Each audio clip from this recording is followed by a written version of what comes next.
The Rise of the Ogre. Episode 1, read by Joss Ackland. Are you sitting comfortably? Prelude.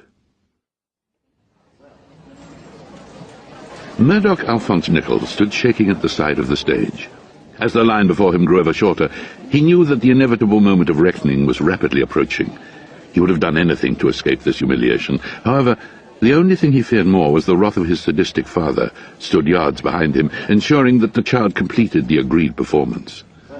Money had changed hands, and the deal had to be honored. Ladies and gentlemen, please give a warm-hearted welcome to little Murdoch Nichols as the small wooden boy Pinocchio singing, "I've Got No Strings." A muted round of applause rippled around the pub. There was a moment's silence. Murdoch stood rooted to the spot, resplendent in lederhosen, strap-on nose, and feathered alpine hat, his knees knocking together like a couple of castanets. As the delay continued, the audience started shifting in their seats. A booming voice from the back of the hall broke out, "Go on, get over it, my beer's getting cold." His father's thick leathery boot connected hard with Murdoch's backside, hurtling the young child onto the stage. "Start singing, you little son, or I'll smash your teeth in." The bright blinding light shone straight into his eyes as the smell of warm beer, stale cigarettes, and cheap aftershave wafted across the pub. The music started up, and as Murdoch looked to the side, his eyes imploring to be spared this dignity-stripping ritual, his father growled his decision nice and clearly. The local Are You a Star talent contest was the bane of Murdoch's life. Each month the local pub would hold this type of demeaning event. Talentless clods would enter, impersonating the big names of the day, gurning their way through soul-sapping performance after mindless performance. The prize? £2.50, and the chance to humiliate yourself further in the biannual county finals. If you were really good, you could then go on to make a cock of yourself on national TV. Boys back to an all-in chorus. Okay, fellas, here we go. Murdoch's dad had often threatened to enter his son into this cattle show purely as another vague opportunity to make some fast dough, and had this month backed his claim. Everything about this made me sick, remembers Murdoch. How these stinky old giffers were sitting in a knackered-out pub accepting this crap as entertainment, watching talentless people pointlessly impersonating other talentless celebrity stars, watching my bullying bastard father trying to work this game for cash. None of it worked. And listen, if you don't watch it, that's your future right there. Murdoch swore from this moment on never again would he take to the stage under someone else's direction. He would wreak his revenge on this world of buffoons. You could say that was the day that Gorillaz was really born, he says now, from that seed of rejection, a rejection of all that kind of rubbish. Murdoch pauses for a moment, reflecting on the long-forgotten memory. He then looks up and says, "Actually, I'm gobsmacked you've chosen to open your stupid book with this story." Murdoch Nichols, spawn of Stoke. Murdoch Nichols was born in the stinking borough of Stoke-on-Trent on June the 6th, 1966. The exact whereabouts have never been verified, but it was rumoured that Murdoch's mother gave birth to him while still in residence at the Belphegor Sanatorium, a halfway house for the sick, the needy, and the incredibly bored. Whatever the truth behind this is, the infant Murdoch was found abandoned upon the doorstep of his nefarious father's house. Murdoch recalls, "Oddly, everyone knew who my father was, but no one quite knew who my mother was, although there was quite a lot of vivid suggestions. I was just found as a baby on Sebastian Nichols' doorway one night, when he came home from one of his sessions in the pub." His father, Sebastian Jacob Nichols, or Jacob Sebastian Nichols, depending on who's asking, was a notorious booze-hound, a gambler, womanizer, and ne'er-do-well, a man whose collection of dubious vices would put Bill Sykes to shame. He was thought to have squired a number of children in the area, and had spent most of his ragged life avoiding any form of work one way or another. Auspiciously, upon his return from the pub that fateful night, a filthy black raven stood perched upon Murdoch's swaddling, which should have given Sebastian at least some clue as to the alignment of the contents held within. Sebastian shooed away the oily, coughing creature and took this mopped-up bundle inside. One can only imagine the disappointment on his sozzled face when he unwrapped the surprise package. "Do you know what?" says Murdoch. "I think if eBay had been invented at the time, He would have sold me online there and then. As it was, I had to endure years of his booze-sodden, venomous behaviour before he shipped me off to school, which I loathed just as equally. Yeah. I'm often asked why my behaviour is so crooked now. It's a lot clearer, isn't it, when you see what manky loins I sprung from. Man hands on misery to man, Actually, This Be the Verse would have been a killer song. Unfortunately, Philip Larkin never managed to write This Be the Chorus, which is essential for chart success, really. And, of course, it needs to come in within the first 45 seconds, or Radio 1 won't play it. From the age of 7, Murdoch attended Sodsworth Comprehensive School, although from the first day he could frequently be found in the corridors during lessons. His form teacher, Mr. Graveldax, remembers Murdoch with a great deal of warmth as a scruffy, lovable attendee of the Sodsworth School. Murdoch Nichols remembers Graveldax. No, not him. I hated him. He was an appalling student, whose time was better spent propping up walls outside of the classroom rather than inside, distracting the other pupils with his endless quacking noises and pointless malicious humour. Although I must admit, even then, he had charisma and a great knack of getting his acquaintances to see things, the Murdoch Nichols way.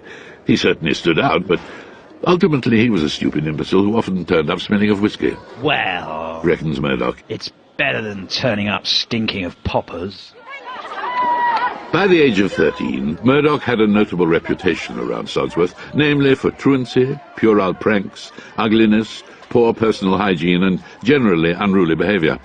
Despite all this, he was also the target of much bullying, both from the pupils and the teachers. One boy in particular, Tony Chopper, a big, thick, meaty skinhead lump with arms like 2 racks of kebab meat, took a pointed dislike to our boy. School bully Tony Chopper remembers him as a creepy little runt. Always stank like an unwashed jam cat. Ball sweat. Chopper reflects. I took a lot of pleasure in making his life a misery. Having said that, if I'd known what he was going to become, I probably would have acted, well, a bit different. See, I'm 42 years old now, and I spent last night stuck in shelves and happy shopper. See, what does that make me? Murdoch acquired quite a few names from Chopper. Nerdoc, Runt, Reject, Faceache, Oddsock, Wally Bollocks, Trenchfoot, Gaylord, Great Stinking Pile of Horse Dung. The list went on with new ones added daily. It was this protracted period of bullying that eventually made a man of Murdoch, and in the process, Murdoch earned himself the first of 8 fractures to his now legendarily wonky nose. Murdoch, tiring of his persecutor, rounded on Tony Chopper, unleashing an unstoppable tirade of razor-sharp wit and bilious venom. This tidal wave of rudeness rose to a crescendo, climaxing with Murdoch informing Mr. Tony Chopper that he was useless, bloated, backward waste of space who'd probably end up getting a job holding up for sale signs on the corner of streets, only to then get himself fired and replaced by a bucket of soil. Ah, a pissed monkey would stand a better chance in life. Pow! Toner's massive porky fist connected with Murdoch's face, shattering his nose and sending the young Nichols boy flying. Success at last! Murdoch had obviously hit a nerve in Chopper, his insults finally penetrating Chopper's thick, stupid hide deeply enough to reduce Tony to a blubbering mound of mindless thuggery. Despite the bloody nose, Murdoch knew he had him licked. That day, Murdoch skipped home merrily from school, the blood rolling down his broken, beaming face. He was on his way. Honing his ability to highlight people's shortcomings gave our intrepid Murdoch a newfound confidence. Most of Murdoch's subsequent teenage years were spent in a boastful riot of larceny, joyriding, animal baiting, fraud and arson, usually while knocking back bottles of Strongbow cider and shooting out the windows of houses with his air pistols. After a hard day's miscreant activity, Murdoch would then while away his evenings listening to records around his comrade's house. It was here that, amongst other things, he discovered the deep, dark, dulcet joys of Black Sabbath. The Brummy metal band were a second epiphany for Murdoch, shining a luminous beacon of light through the darkness.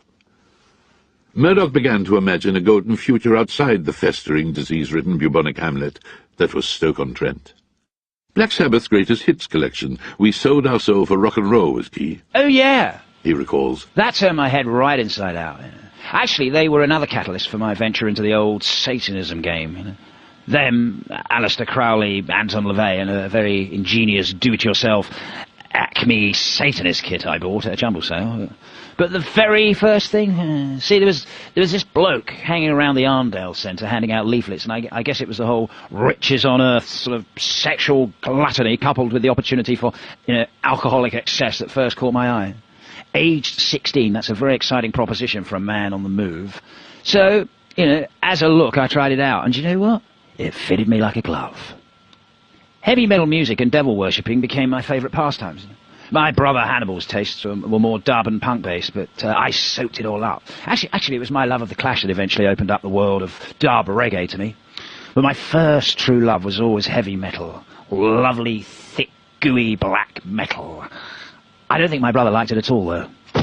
Hannibal Nichols broke Murdoch's nose for a second and third time. The crime this occasion was for playing Dio's We Rock album on Hannibal's personal turntable. He got me into a lot of good music, he says of his brother. He's inside now, though, for, I don't know, stealing hubcaps or something. Not long after, Murdoch was pushed out of Sodsworth Comprehensive, leaving with only a single legitimate qualification, an international baccalaureate in antisocial anthropology. Murdoch explains, I'd studied other cultures in quite minute detail. Their behavioural patterns, the way they communicate, and their cultural traditions, and I kind of took the piss out of it. I passed that exam with flying colours. However, the hallowed halls of Stoke-upon-Trent Sixth Form College were never to beckon him further. As he recalls, the combination of my devilish charms, my rapier wit, my love of music, all pointed me in the same direction. I decided, there and then, that I would spend my life as a star musician, sailing the high seas of Chianti, rocking and rolling around the world. I was a genie unleashed. Wit, charm, confidence, charisma became the weapons of my armoury, and I was unstoppable. To seal the deal, I began making negotiations with the big man below, if you get my drift. I knew I had what it takes to rule the airways, but it certainly doesn't hurt getting a little lift up from Beelzebub. So we came to an arrangement. To mark that an agreement had been undertaken, Murdoch changed his middle name via deed poll from Alphonse to Faust. And in return, Murdoch took charge of Satan's own bass guitar, El Diablo. Great sound, really twangy, Murdoch says, explaining its unique appeal. The contract between the two obviously bounced between lawyers for some length, because although the path ahead was now clear, it would be some time before Murdoch Nichols drank from the cup of success. Murdoch went through a variety of low-paid jobs in order to pay the rent required to stay in his father's home. Gravedigger, soup seller, telesales, part-time Christmas Santa, even stealing the lead off church roofs. Admittedly, not actually a job, but all the same he needed the money. How desperate did he get? Well, he says, I did think about giving Sir Alan Sugar a good vigorous tromboning one time. I think £100 was the agreed sum. At the last minute I thought, oh, fuck it, I'm better than that. He was just called Alan at the time. He still made me call him Sir, though. That story's totally true, he maintains. Throughout these years, Murdoch formed many bands with various lineups, none of which seemed to go anywhere. Among these was the terribly amateurish new romantic band Patchouli Clark, a sad, pointless mixture of vaguely gothic keyboards and Murdoch's strangled crow-like crooning. They were never signed. Yeah, whatever, he says now. I always knew I was going to be king of the world at some point, but, it didn't happen with my first band. Big deal. Years upon years passed of unsuccessful attempts to crack stardom. Kilson Makeup, Bullworker, Crimson Backdraft, Motley Dude, The Stupid Name Gang, Durango 95, Two's a Crowd. Oh, the list of shame goes on. Murdoch explains, eventually I knew I was wasting my time casting pearls before swine. My voice is for the true connoisseur, the specialists. And I came to see if I was going to communicate the true brilliance of my songwriting skills to the wide audience that they deserved, and I was going to have to find someone with a more conventional vocal talent. The fact of the matter is that in 1997 the charts were a joke. These people wouldn't know decent music if it came up and smashed them around the chops. I had a plan that had turned not only the top 40, not just England, not just the music industry, but the whole entire world on its head. Everything. If Murdoch was ever to really realize his dream and escape the dirty, filthy, rotting, garbage-filled, putrid cesspit of Stoke-on-Trent, he was going to have to take his master plan to another level. This meant recruiting a band worthy of his talents. Meanwhile, in another part of England, Crawley, Newtown, a much, much better cigar was taking shape.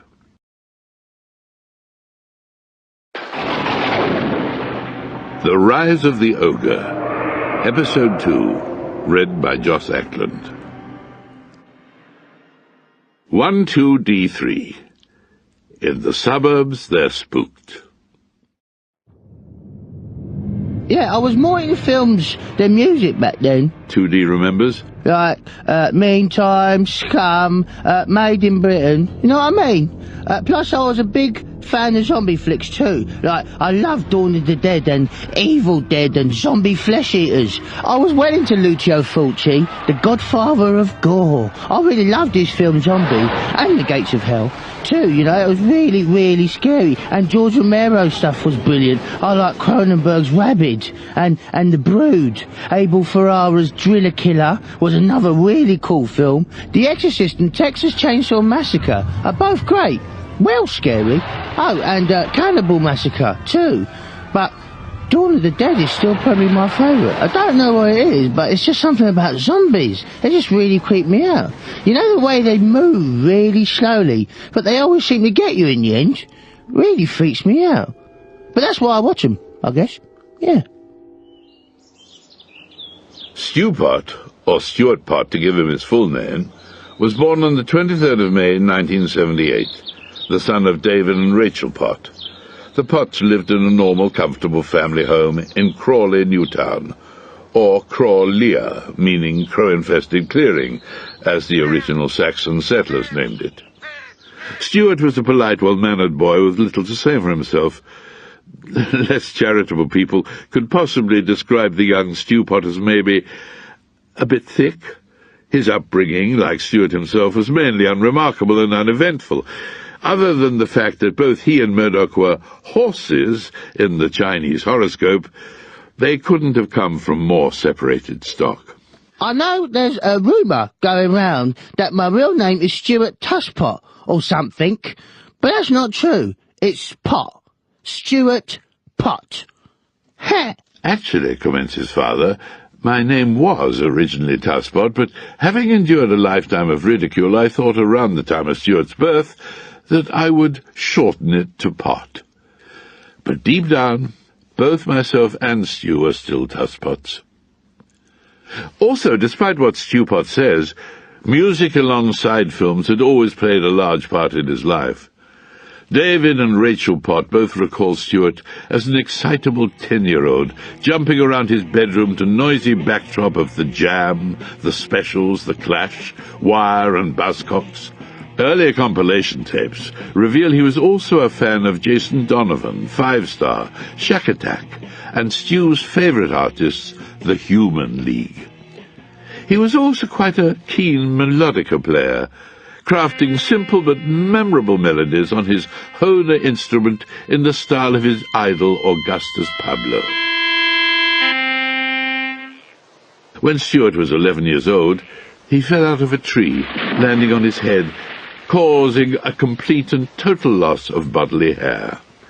When it finally grew back, the natural colour was now a vibrant azure blue. What? Murdoch asks. Collars and cuffs? 2D looks down awkwardly, scratching his head. His father David was a mechanic and all-round electronic tinkerer for fairground rides. Stuart's mother was a big-breasted nurse, and it was her who secured the endless supply of painkillers for the terrible migraines that Stuart suffered from. These attacks only got worse after the accident that was to fling Stuart and Murdoch's life together so forcefully in later years. Stuart Pott went to St. Wilfrid School. Coincidentally, the same school that had educated the members of Spider-based indie gothfather group The Cure, where, despite a marked lack of ambition and apparent limited intellect, Stuart was able to achieve fairly good grades. Well, you know what they say. He reflects. Little knowledge is a wonderful thing. Yeah. I hadn't really thought about what I wanted to do after school, though. I never really thought about anything as far as I can remember. I went for a period where I wanted to be a storm chaser and record loads of videos off the TV of like tornadoes and stuff. I like messing about with keyboards and bits of electronics. My dad used to help me customise bits of instruments so that I could make like new keyboard sounds and stuff. We used stylophones, Moogs, old drum machines, anything electronic that made a noise really. I had this Casio VL tone that I thought was well crucial, right? It was just, I was just in there playing around, making bloopy noises, being a bit spacey. I was a bit into painting too, messing around with graffiti and stuff, you know. At one point, I guess I wanted to be a vandal like that bloke Banksy. I only got the Saturday job so I could raise enough to get the Euro 96 Sabutio set. It had all the Euro 96 balls, fences and players and a cool looking box, which was a bit like the USA 94 set box, which itself was like, you know, the Italian 90 box. Except they... Meanwhile, back in Stoke, Murdoch had fallen in with many a shady individual, assembling a gang of villainous scoundrels and cronies, all sods to a man. Tired of the endless monotony of dead-end jobs and hopeless rehearsals, he decided to crank up the crime and put his master plan into action. August the 15th, 1997. D-Day. New gear, new singer, new band. That's what I needed. Murdoch recalls. I had a bunch of great songs and demos, and I knew they could tear the charts apart, but I also knew that any song is only as good as the outfit playing them.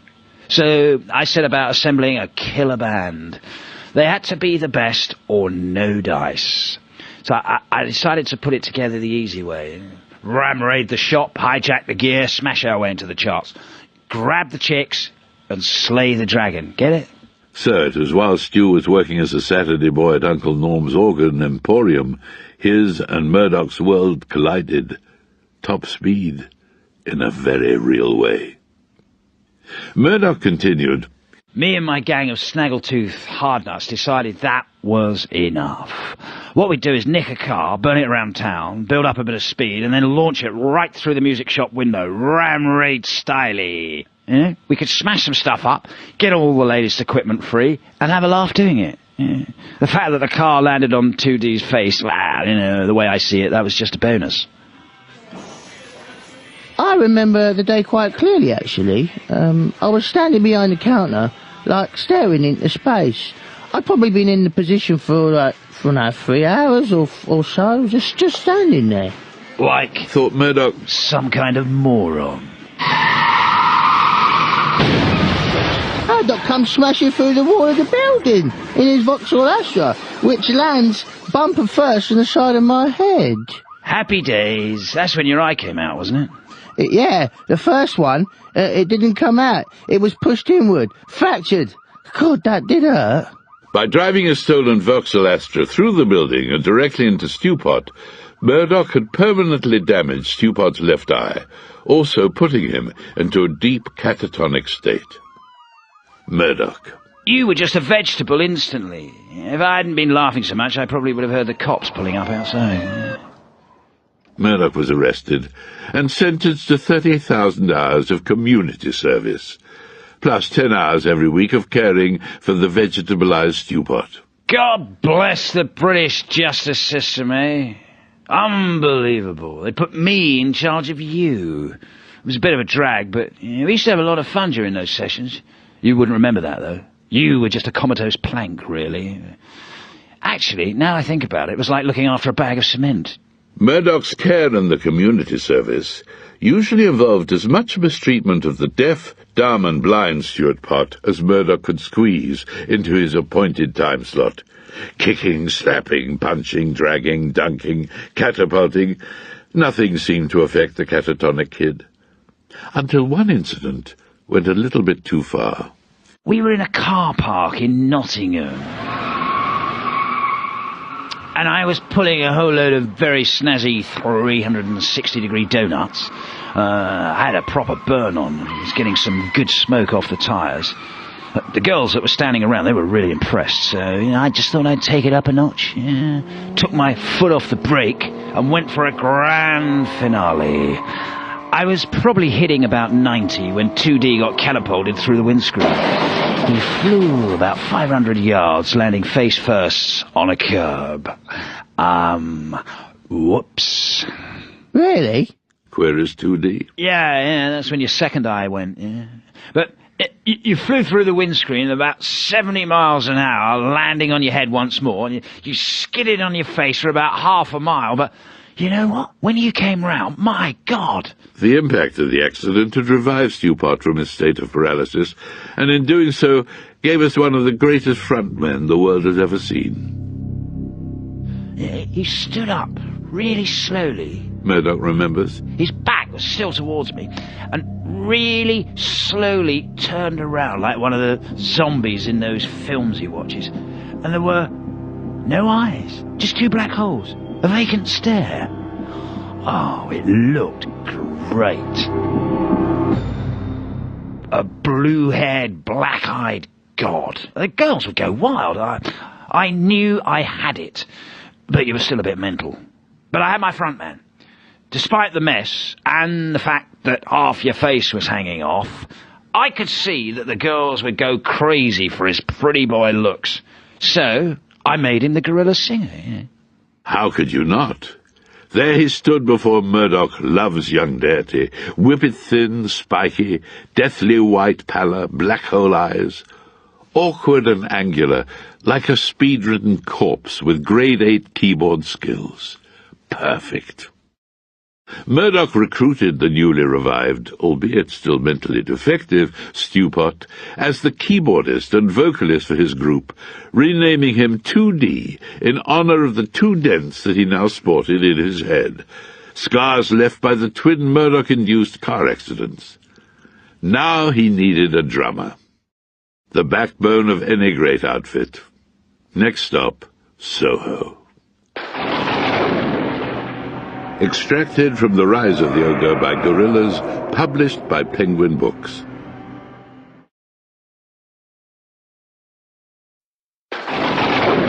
The Rise of the Ogre. Episode 3. Read by Joss Ackland. Russell Hobbs, Awaking the Slumbering Giant. My first encounter with Murdoch was really when the bag went over my head. He asked me for some obscure 50s record, and I turned around and looked for it. I was working behind the counter at Big Rick Black's record shack in London Soho area. I had my back turned to him for just a moment. That's when he slipped the sack over my head and bundled me out of the shop. It wasn't until it came off I found myself at Kong Studios, and Murder Nichols was my assailant. But the music he played me was good enough to keep me there. Enter Russell Hobbs, the hip-hop heartman from the US of A.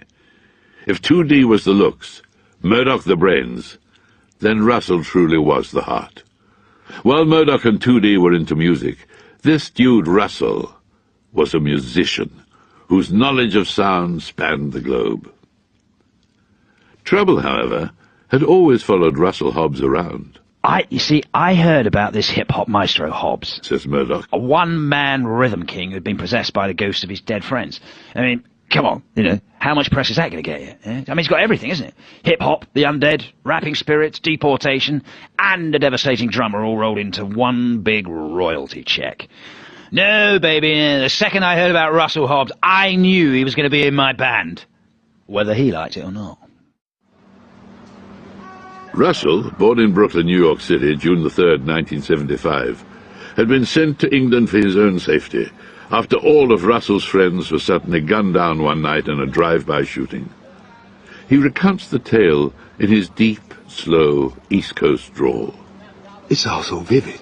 The sound of the car coming around the back of us. Me and my friends parked outside a 7-Eleven store.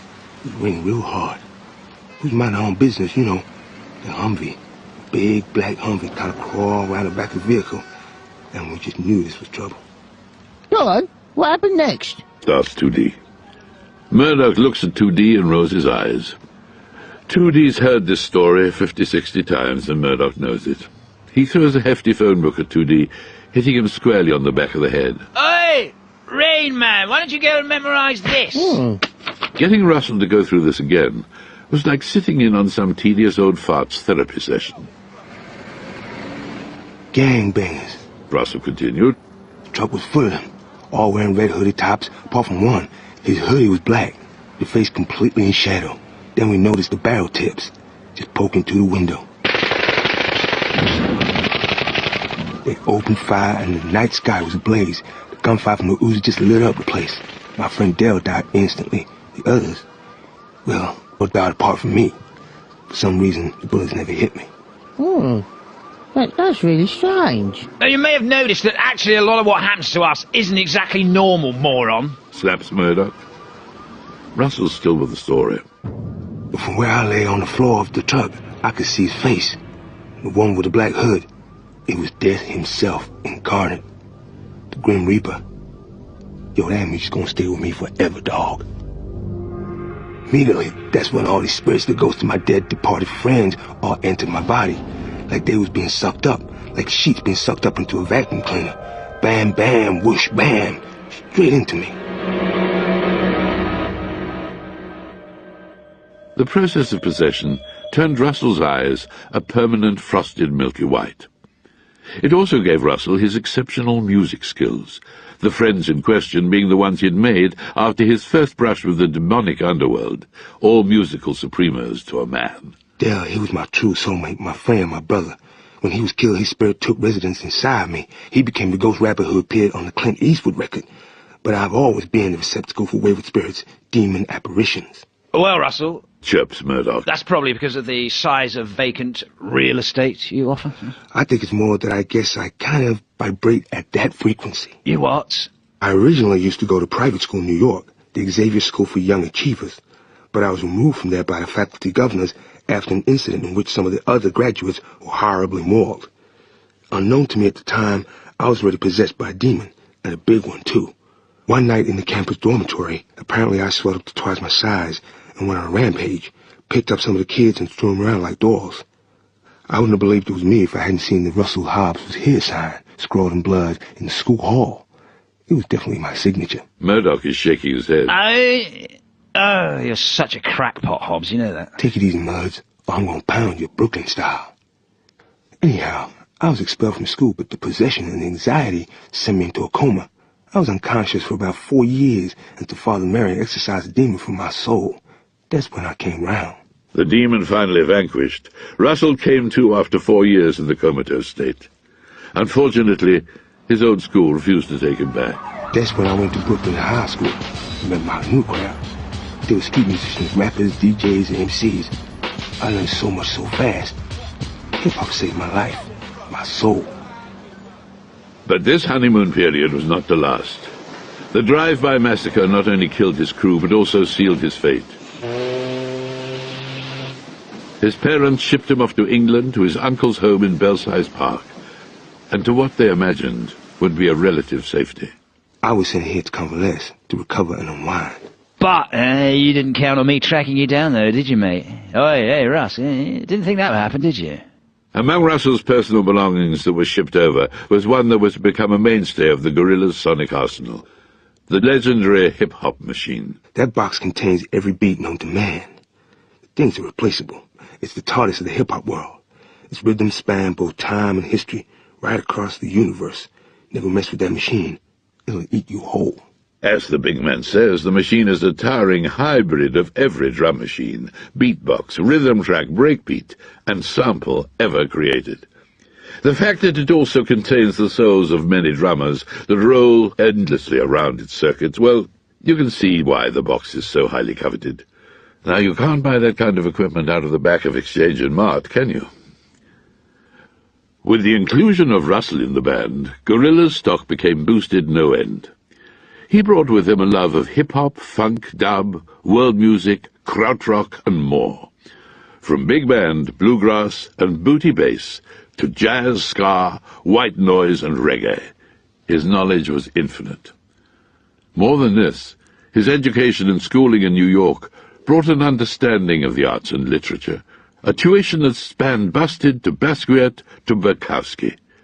It's an overused term, but it would be possible to describe Russell as a true Renaissance man, though I'm not sure exactly what that really means. It pertains to the Renaissance period, when a gentleman was expected to have a whole breadth of knowledge and talents in a wide range of fields. Unlike polymaths, who are people who excel in many fields, I'm a cross between the two. I'm a jack of all trades, but a master of drums. What more could you ask for?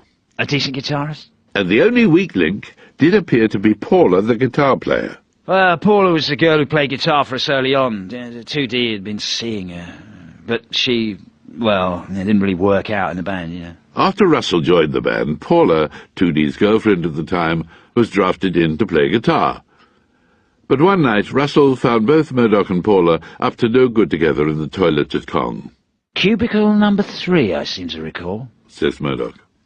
For this gross act of disloyalty, Russell broke Murdoch's nose a further 5 times, giving us the grand total of 8 fractures that afflict his mangled hooter today.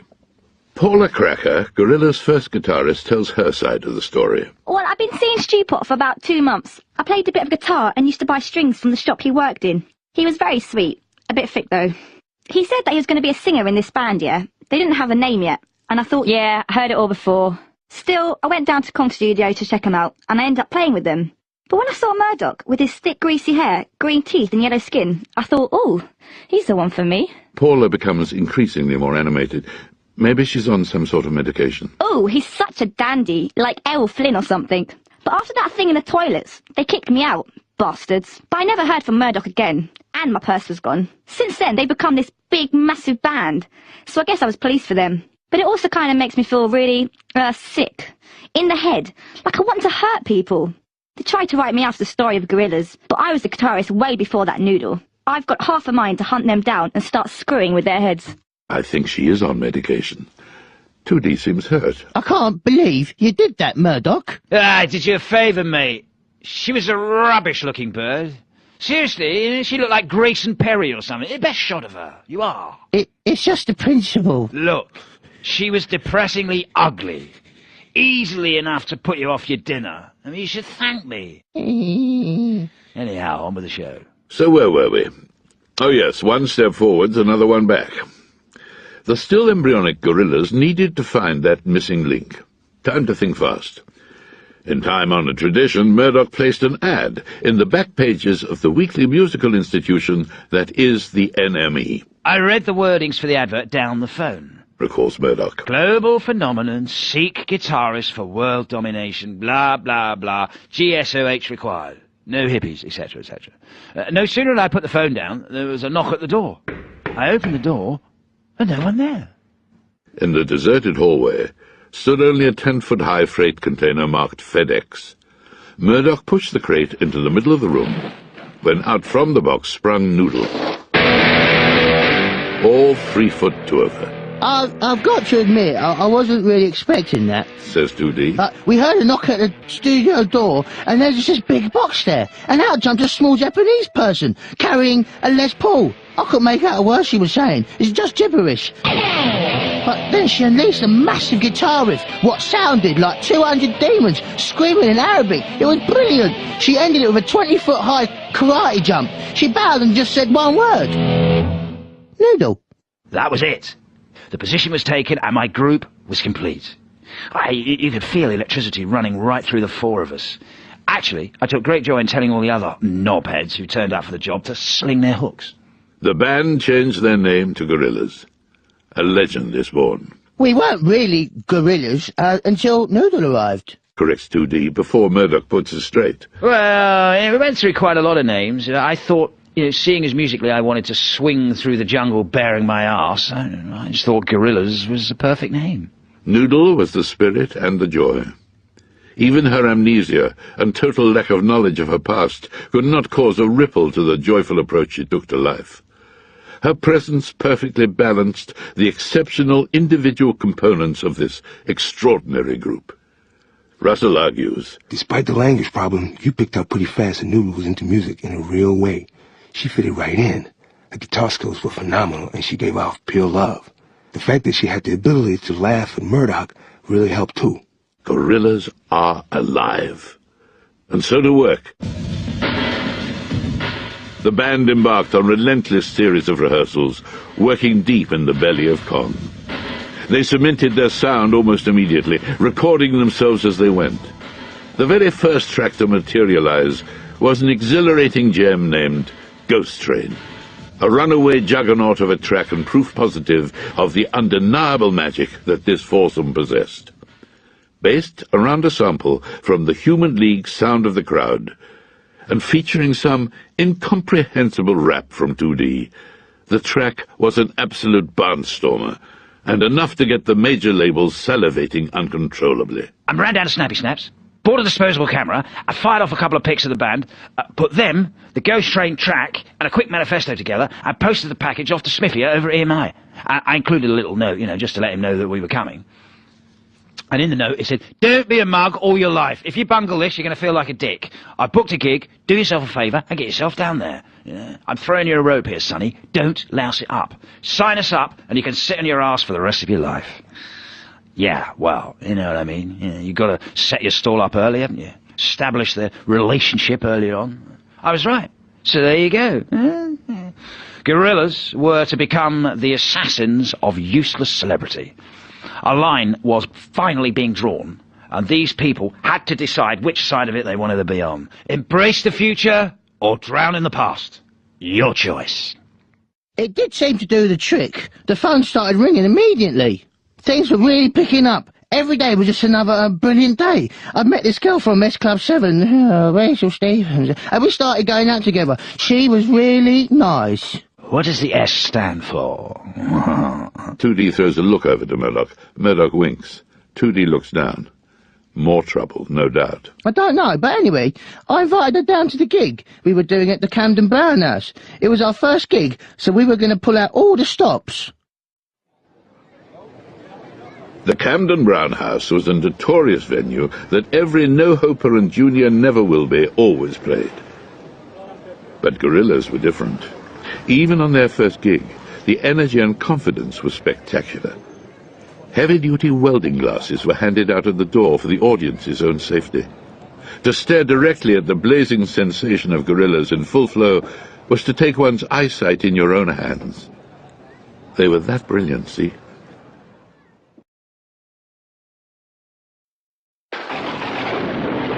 The Rise of the Ogre. Episode 4. Read by Joss Ackland. November the 5th, 1998. Gorillaz play the Camden Brown House.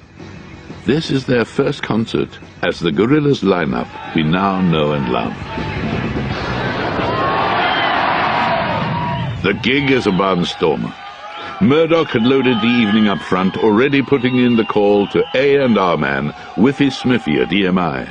Sign us at our first gig, man. It'll be great press for both of us. The kids will think some kind of phenomenon,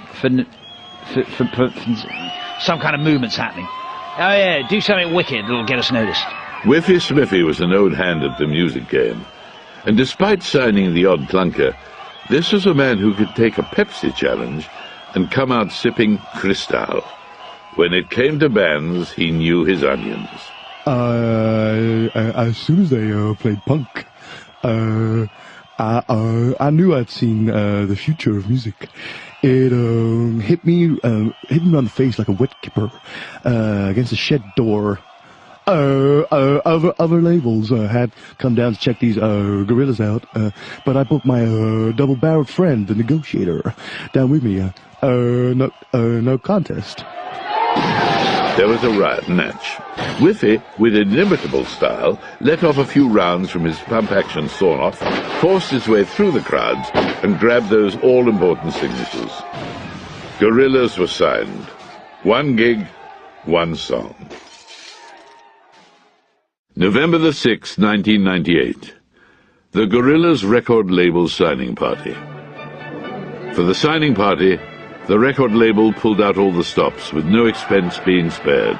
It was a very decadent bash, and... Murdoch makes the point. From me, that's saying something. They hired a palace and sort of decked it out like a Baroque bordello. Some bird with 3 knockers jumped out of a cave. Vodka flowed like Niagara Falls. A couple of tigers on roller skates have been thrown into the mix to keep things, sort of exotic. They also presented us a cheque for the advance. Tackily, They gave us one of those really big, super-sized checks on cardboard or whatever it is. I can't tell you how much of a dick I felt carrying that down to Barclays. Although at least I can say I didn't lose it. Yeah, well, how could I? It's enormous. The evening gradually faded into a food fight, one so violent that 2D had an eclair pushed hard enough into his face to knock his tonsils out. However, the evening wasn't a total waste of time that these events so often are. Smithy had brought along some old-school backup. Okay, Gorillaz were good, really, really good. But there's no harm getting a little extra guidance when it comes to crunch time, eh, listeners? Mr. Whiffy introduced us to Damon Albarn, 2D recalls, the singer from the British band Blur. Him and Murdoch didn't really get on immediately, due to the kind of competitive one-upmanship they both display. The first thing Damon said to Murdoch, pointing down at his boots, was, "Your Cuban heels are crap. Look, mine are the proper sort." Damon was wearing a pair like Murdoch's, but with solid silver heels and big fancy gold spurs. I think Murdoch was a bit humiliated. He's very proud of his shoes. However, Gorillaz and Albarn swiftly became close friends, bonding over a mutual love of great music, coupled with a shared Genghis Khan-like sense of ambition. His support and input, despite what Murdoch maintains, has been an invaluable asset to Gorillaz from the outset. He became a paternal figure, sometime producer, and an ingenious fixer for the band. It was his knowledge of the industry that without a doubt helped Gorillaz avoid some of the more obvious pitfalls. Murdoch, however, once again had more pressing matters to attend to that evening than hanging out talking about music. Mr. Nichols had his thieving magpie eyes on 2D's new belle, the lovely young chanteuse, Miss Rachel Stevens. He spent most of the evening lulling and beguiling her with his magical, intoxicating mantra. Go on. Go on. Go on. Go on. Go on. Oh, go on. Finally, when she could resist his potent charms no more, she threw her drink in his face and stormed out. 2D and Rachel split up the next day due to Murdoch's incessant pestering. Stewpot, she explains, that's 2D's real name, well, we were deeply in love. Well, I mean, I still do love him, but, it's just that Murdoch, every time 2D's back was turned, he was like trying it on with me, and it kind of just ruined our relationship, you know, and actually it ruined a couple of my T-shirts, come to think of it. Having banked the 7-foot check, Gorillaz wasted no time in decking out that Con Studios shell with the high-tech super-slick junk that you can see there today. Spaz to the max, Gorillaz undertook the enviable task of recording the world's greatest debut with themselves at the helm. As Murdoch explains, Well, if the ship crashes, there's no one else to blame but ourselves. It suits me fine. November the 31st, 1998. Gorillaz commenced recording of the album at Con Studios. Whiffy set Murdoch, 2D, Russell, and Noodle to task. "Give me the goods," he told them, "and I'll do the same for you. Agreed?"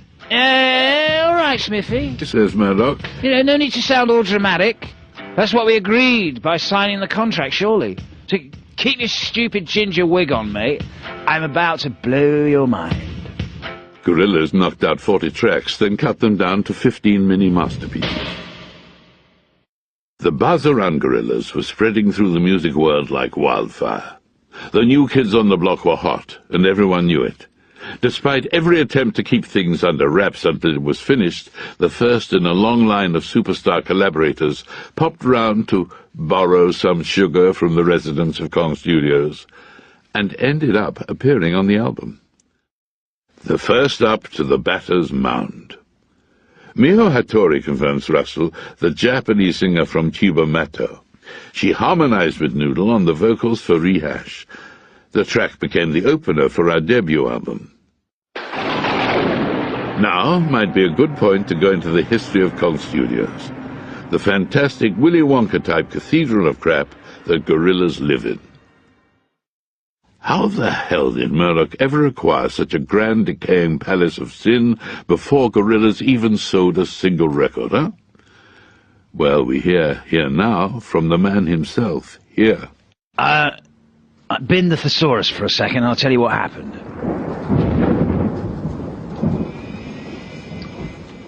I was up late one night, scouring the internet. I was living in a freezing bedsit at the time. The heating had broken down, and I was looking at a site about, I don't know, dodgy boilers.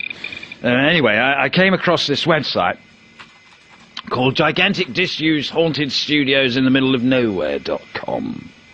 The owners were looking for an off-season caretaker to look after the place during the winter. They said in the ad they'd be back in 6 months, but I got the impression that they were trying to get rid of the place for good. And when I turned up at the interview, obviously the only applicant, they chucked the keys at me and then ran off down the hill screaming. I just looked at the place and thought, wow, I'm home. You can make as much noise as you like here. I used the place as a studio base initially where we put Gorillaz together, but it became our home, our headquarters, and also the online gateway between us and our fans. Right from very early on in Gorillaz' career, we made sure that people, had access to the joint. By hooking up cameras in every room, people could check out what was going on at Kong Studios via the website Gorillaz.com. The website, Gorillaz.com, has been incredibly well received, winning many awards for its innovative and pioneering approach. From the date of its launch to the present day, Gorillaz' website received more hits than all the other acts on the band's record label combined.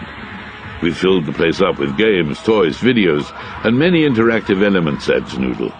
We created message boards where our audience members and people who entered the website could talk to each other. We tried to be as creative and all-embracing as the technology would allow. We even left tapes and samples of our music lying around, allowing people to mix their own versions. 2D adds a note of caution. Yeah, it's all very cool, but I'm a bit bothered about the number of people that can go into our bedrooms and touch our stuff. I think that's weird, really. Between the 1st of June 2005 and the 1st of June 2006 alone, over 82 million rooms and games were visited at the site. And in June 2006, Gorillaz were awarded Webby Artists of the Year. That is, well, it's a bit like your house winning an Oscar. Russell continues, Nearly every aspect of Gorillaz is documented and archived here at Kong and Gorillaz.com. Our videos premiere online. We mail out all the info about what we're up to. We've run competitions from the site. It's endless.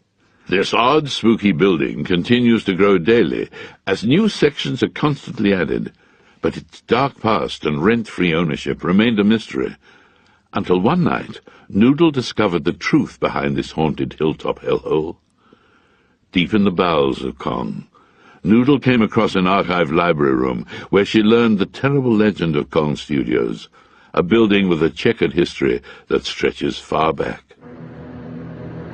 Prior to any construction, the original site was a druid's meeting point, picked specially for its unique alignment of dark energies and hideous ley lines. Various members of the Goat Clan would converge on the Essex hilltop site at certain points in the lunar cycle and inhale vapors while tunelessly chanting into makeshift cauldrons. The first Kong building was erected on top of an old disused cemetery. Many of the people who died in the Great Plague of 1665 were dumped there in shallow graves and burial pits. The Kong Mansion, which still stands today, was built in 1749 to house the decadent hedonist Sir Emmerich Kong, a giant barking brute of a man who would host the debauched sadistic meetings of his King Kong Club. Having satisfied their more physical desires, he and his fellow club members would sit around talking rubbish far into the night. It is said that his ghost still wanders around Kong kitchens in the early hours, moaning in deep haunting tones for a glass of water. The current building is also situated next to one of the biggest landfill sites in the country. It's not just fridges, washing machines, and tractor tires. We're talking about old nappies, colostomy bags, mad cows, and rotten alien torsos. In the middle of summer, when the heat rises, The stench that oozes up through the soil from this pit is unbelievable. Like someone cooking turds or something. Prior to Gorillaz, the most recent owners were a bunch of Hell's Angels, a biker gang who called themselves the Nomads, who used the building as their clubhouse. One night back in '93, they held a massive party and invited Hell's Angels from all over the Midlands. The local police chief reckoned there must have been nearly 2,000 bikers crammed into the hangar room of basement number 3. However, when some of their meth-drinking frolics went haywire, a fire started. Someone had locked the main doors, so no one could escape. They all got burnt to a crisp. Murdoch explains the appeal. Kong Studios is so stuffed full of dead stuff, bad karma, and sick vibrations, it's no wonder that the place lay vacant for so long, you know. It was in the September of '98 when the fledgling but aging rock star Murdoch Nichols picked the keys up, and from that day forward, Gorillaz and Kong were married together eternally. Bargain! Kong Studios can do strange things to a man. It seems to be a magnet for weirdness, the paranormal, the malcontent, and me. It has an effect on everyone who enters. Seriously, check the place out. It's full of these freaks. Apparently, one night, Lenny Kravitz turned up and rested his balls in the face of a gay polar bear. I love this gaff. It makes Batman's place look shit. Although the weather's always pretty grim around here. Always. So much of the Gorillaz' entire existence has been played out at Kong Studios, a grease noodle. It has been a pivotal part of our lives. It seems sometimes like the building is impossible to escape from. But more of that later. Let's get back to the main story. Where were we? Oh yes, the Gorillaz are just about to make their first album. Extracted from The Rise of the Ogre by Gorillaz, published by Penguin Books.